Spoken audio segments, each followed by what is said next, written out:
आज़ाद कश्मीर में इंतखाबात का तीसरा मरहला। बाग के 3 और हवेली के 1 इंतखाबी हल्के में पोलिंग का वक्त शुरू। पोलिंग शाम 5 बजे तक बगैर किसी वक्फे के जारी रहेगी। इंतखाबात में पीपल्स पार्टी नून लीग में सख्त मुकाबले का इम्कान।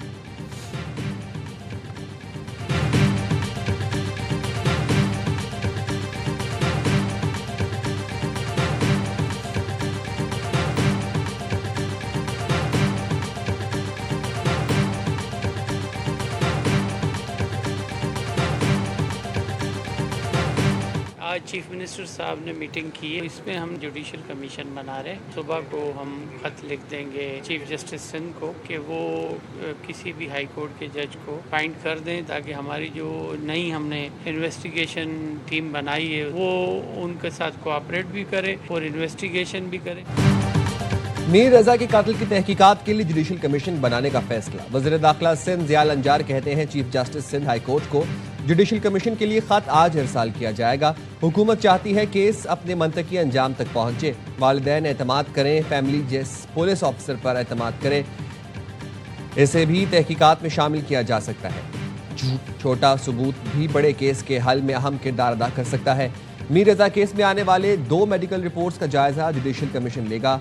मुतजाद रिपोर्ट्स के मामले का फैसला कमीशन की अदालत पर छोड़ेंगे। अभी तक ऐसी बात सामने नहीं आई कि कोई हाई प्रोफाइल शख्सियत केस के पीछे है। हुकूमत इस मामले में गैर जानिबदार रहते हुए हकायक सामने लाना चाहती है। वज़ीर दाखिला ज़ियाल अंजार और मेयर मुर्तज़ा वहाब की मीर रजा के घर आमद। मीर रजा के अहले खाना से मुलाकात, केस में हर किस्म के ताउन की यकीन दहानी।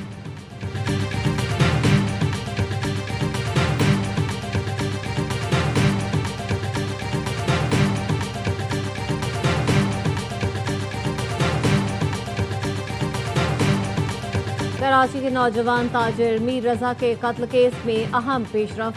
अगवा के मुकदमे में कत्ल की दफात शामिल। नई तहकीकाती कमेटी का पहला इजलास आज होगा। इजलास की सरबराही DIG crime and investigation Sindh Amir Farooqui करेंगे। जराए का कहना है तफ्तीशी टीम पहला पोस्टमार्टम करने वाले मेडिकल बोर्ड से बयान लेगी। मालूम किया जाएगा गोली को सीने से दाखिल और पीठ से खारिज करा देने की बुनियाद क्या थी। दोनों पोस्टमार्टम रिपोर्टों के अलावा जख्मों, कपड़ों और दूसरे फॉरेंसिक शवाहिद का जायजा लिया जाएगा। एडिशनल IG कराची आज़ाद खान ने SHO गुलिस्तान जौहर और DSP शाहराह फैसल को मुअत्तल कर दिया। पुलिस ज़राए के मुताबिक दोनों अफसरान को मीर रजा केस में गफलत बरतने पर मुअत्तल किया गया।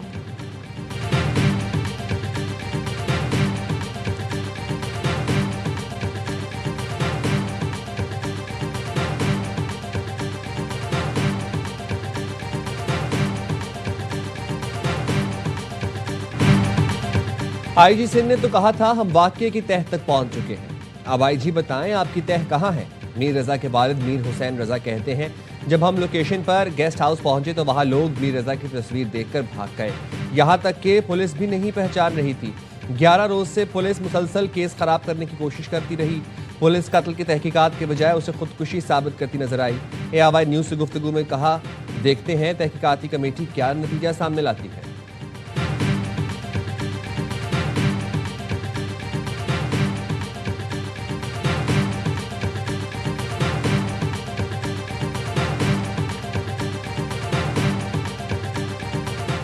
मीर रजा कत्ल केस की तहकीकात जारी। जराए के मुताबिक मीर रजा की शर्ट के सामने के हिस्से पर तेजाब के निशानात पाए गए हैं। सीने से मीर रजा की शर्ट का कुछ हिस्सा जला और फटा हुआ था। मीर रजा 28 जुलाई को कहां गए, किससे मिले, आखिरी टेलीफोन कॉल और मैसेजेस की तफसील भी सामने आ गई। तफ्तीशी जराए के मुताबिक आखिरी फोन कॉल मैसेज भेजने वालों से तफ्तीश का फैसला। मीर रजा ने 28 जुलाई की शब 3 कॉलों पर 2 अफराद से बात की। 2:13 और 2:16 पर अली नाम के शख्स से बात की। मीर रजा ने आखिरी कॉल अपने दोस्त अब्दुल्ला की रिसीव की। फोन पर आखिरी 8 मैसेजेस 4:20 से 4:22 तक रिसीव हुए। मीर रजा ने आखिरी मैसेजेस का जवाब नहीं दिया।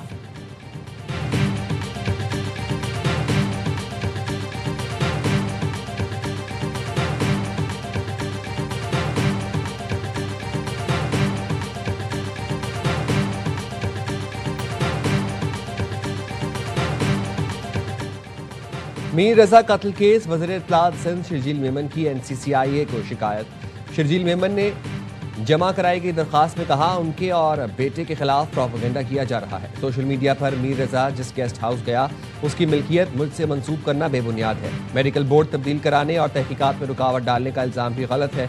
शर्जील मेमन ने 4 सोशल मीडिया अकाउंट्स पर अपने खिलाफ मुनज़्ज़म मुहिम चलाने का इल्ज़ाम लगाया। दरखास्त में जिम्मेदारों के खिलाफ कार्रवाई करने का मुतालबा।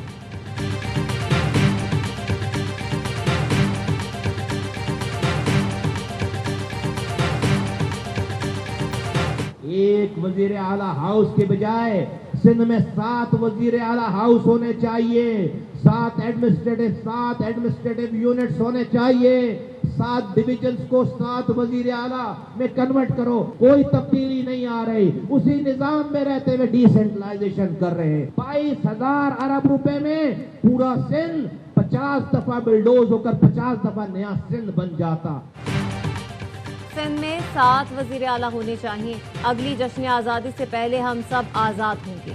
कोई तब्दीली नहीं आ रही, इसी निज़ाम में रहते हुए डिसेंट्रलाइज निज़ाम कर रहे हैं। MQM के रहनुमा और वफाकी वज़ीर मुस्तफ़ा कमाल का कराची में जलसे से खिताब। 22,000 अरब सिंध हुकूमत को मिले। आज रहने की बदतरीन जगहों में कराची तीसरे नंबर पर है। ये 22,000 अरब रुपए अब सिंध में 7 वज़राए आला के पास आएंगे। वज़ीर आज़म और वफाकी काबीना का कोई कसूर नहीं। वज़ीर आज़म ने सूबों को उनका हक और पैसा दे दिया। पीर माशा सैयद आसिम मुनीर ने अपने से 7 गुना बड़ी ताकत को शिकस्त दी। आज दुनिया पाकिस्तान की दिफाई ताकत को मान रही है। मीर रजा के केस को घुमाया जा रहा है, चाहे जो जितना भी बड़ा और असर और रसूख वाला है उसको पकड़ा जाए।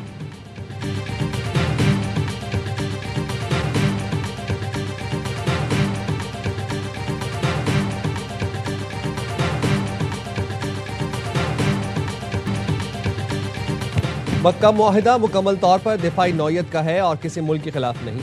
तीनों में से किसी एक मुल्क पर बैरूनी हमला सब पर हमला तस्वुर किया जाएगा।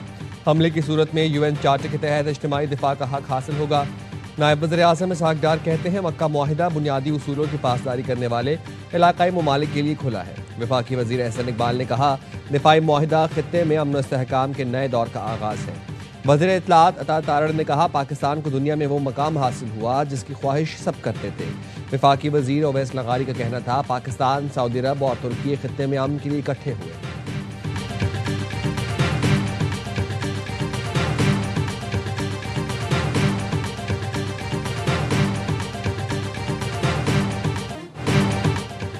पाकिस्तान, सऊदी अरब और तुर्की के दरमियान तारीखी दिफाई मुआहदे पर मुल्क भर में जश्न। इस्लामाबाद और सूबाई दारुल हुकूमतों को खूबसूरती से सजाया गया। इस्लामाबाद में शानदार आतिशबाजी का मुजाहिरा। PAA हेडक्वार्टर्स और एयरपोर्ट्स पर मक्का दिफाई मुआहदे की खुशी में चिरागा। एयरपोर्ट सब्ज और सुर्ख रोशनियों से जगमगा उठे।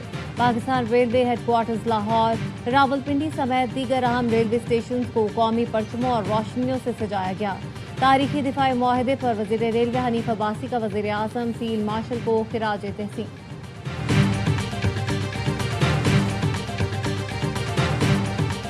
सदर ट्रंप ईरान से मुआहदे के लिए बेताब। अमेरिकी अखबार वॉल स्ट्रीट जर्नल का दावा। अखबार ने लिखा सदर ट्रंप ईरान जंग खात्मे के लिए जौहरी मुआहदे के बगैर भी समझौते पर आमादा है। सदर ट्रंप ने आला हुकाम से गुफ्तगू में कहा अब नए हुर्मुज़ मुकम्मल खोलने की शर्त पर ईरान से मुआहदे के लिए तैयार है, लेकिन ईरान ने सख्त मुतालबात पेश कर दिए। सदर ट्रंप कई हफ्तों से आबना हुर्मुज़ से जहाज़ों की आमदोरफ्त को मुमकिन कामयाबी के तौर पर पेश करने की तैयारी कर रहे थे।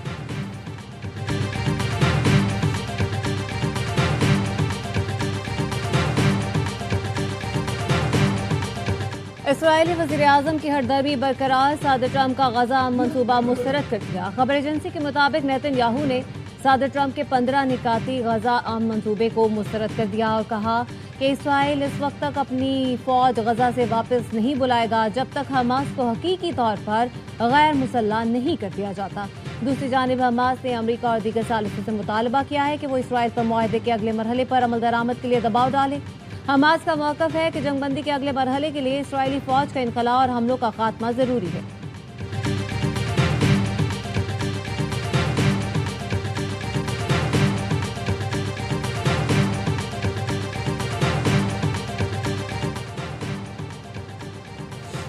ईरानी सदर मसूद पज़ेश्कियान ने पाकिस्तान इनकलाब के साबिक़ कमांडर मोहसिन रज़ाई को कौमी सलामती काउंसिल का नया सरबराह मुकर्रर कर दिया।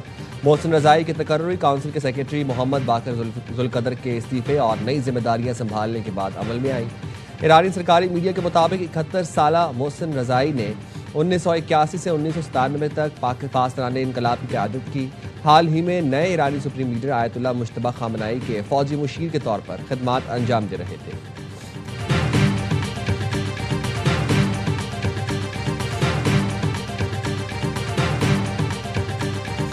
ईरानी सदर मसूद पेज़ेश्कियान ने सुप्रीम लीडर मुश्तबा खामनाई से मुलाकात की। तस्नीम न्यूज़ एजेंसी ने बताया, मसूद पेज़ेश्कियान ने सदारत के तीसरे साल के आगाज़ पर सुप्रीम लीडर से मुलाकात की। जंग की मौजूदा सूरत हाल, अमरीका से मुज़ाकरात के मामले पर बात हुई। अवामी मसाइल और मुल्क के मुस्तक़बिल से मुतालिक उमूर भी ज़ेर बहस आए।